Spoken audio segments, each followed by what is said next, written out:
जय गुरुदेव मेरे प्यारे साथियों, इंदिरा रावत राजस्थान अजमेर से। कहो साथियों कैसे हो? ईश्वर की दया से अच्छे ही होंगे। प्यारे साथियों, ये कहानी है एक भक्त की जो कि अपने भगवान की बहुत ही ज्यादा भक्ति किया करता था और बहुत ही दिलो जान से उनको मानता था और हर पल उनको याद करता रहता था। तो एक बार क्या हुआ कि सपने में उनको भगवान जी ने दर्शन दिए, तो वो तुरंत बोल पड़ा कि हे भगवान, मैं आपकी इतनी भक्ति करता हूँ, इतनी पूजा करता हूँ, इतना आपको याद करता हूँ, फिर भी मेरे जीवन में इतनी सारी परेशानियां क्यों हैं? एक के बाद एक परेशानियों का मेरे जीवन के अंदर तांता लगा ही रहता है, तो ऐसा क्यों? तो भगवान जी ने बोला कि ये तो कुदरत का नियम है, ये कर्मों का खेल है, ये तो होना ही है, सभी के साथ ऐसा होता है। तो लेकिन वो चीज़ उसने नहीं माना और बोला कि नहीं भगवान, मैं ये नहीं मानता, आप कुछ ना कुछ तो मुझे सोल्यूशन दो, मैं बहुत परेशान हो चुका हूँ, आप मेरे भगवान हो, तो आपको कुछ ना कुछ तो तरीका बताना ही पड़ेगा। तो उसने बोला कि चलो ठीक है, एक एक्सचेंज ऑफर है जिसको कि अगर तुम मानो तो ये परेशानियाँ थोड़ी कम हो सकती है। तो उसने बोला बताइए बताइए, क्योंकि इतनी सारी परेशानियाँ तो मेरे जीवन में वैसे ही है, आप क्या सोल्यूशन बताना चाहते हो बताइए। तो उसने बोला कि ये जो सामने एक बड़ा सा बरगद का पेड़ है, उसके पास में जाओ और सबसे पहले क्या करो कि अपनी जीवन की जितनी भी परेशानियां हैं उन सबको अपनी चिट्ठी में लिखो और उसकी पोटली बांधकर उस पेड़ के ऊपर लटका दो। लेकिन एक्सचेंज ऑफर है, तो इसका मतलब ये है कि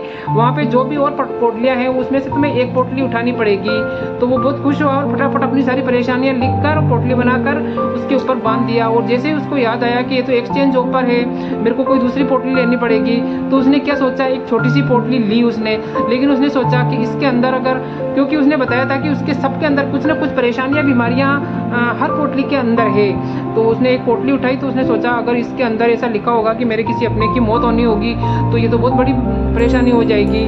तो उसने वो पोटली नहीं उठाई। वो जैसे ही दूसरी पोटली के पास में गया तो उसने सोचा कहीं ऐसा नहीं हो कि इसके अंदर एक असाध्य बीमारी हो जिसको कि सहन करना बहुत ही मुश्किल हो।